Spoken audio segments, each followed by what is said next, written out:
లూకాసు వార్త 3వ అధ్యాయం 2వ వచనంలో ఒక అద్భుతమైన మాట కనిపిస్తుందండి.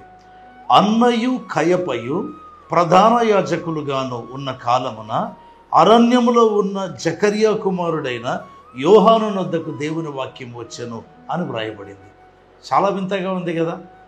అన్న కయప ప్రధాన యాజకులుగా వాళ్ళుంటే వాక్యం ఎవరికి రావాలండి?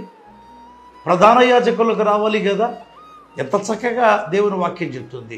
ప్రధాన యాజకులేమో అన్న కయప అంట. అయితే వాక్యము ప్రధాన యాజకుల దగ్గరికి రాలేదు, అరణ్యంలో ఉన్న యోహాను నొద్దకు వచ్చింది. అదండి భేదం. సంప్రదాయబద్ధంగా వచ్చే సేవకులు కొందరైతే ఆ ప్రధాన యాజకత్వం దేవుని చిత్తాన్ని బట్టి దేవుని పిలుపును బట్టి వచ్చే యోహాను లాంటి సేవకులు కొందరు.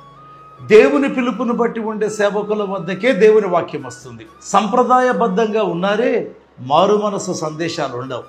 అదే దేవుని వాక్యం వచ్చిందే యోహాను మారు మనస్సును గురించి ప్రకటించాడు.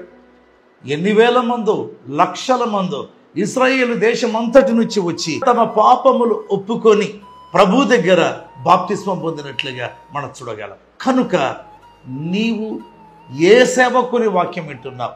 సంప్రదాయబద్ధమైన ఒక సేవకుని మాటలు, అలాంటి సహవాసములో మంటలేని చోట చలిగాచుకుంటున్నావా? లేకపోతే నిజమైన పిలుపున్నటువంటి సేవకుని వద్ద ఉన్నావా? ఆ సేవకత్వములో ఉన్నావా? నిజమైన పిలుపుండే సేవకుని ద్వారా రక్షణ ఉంటుంది, పరిశుద్ధత ఉంటుంది, ఆత్మలో ఎదుగుదల ఉంటుంది. దేవుడు మీతో మాట్లాడుగాక.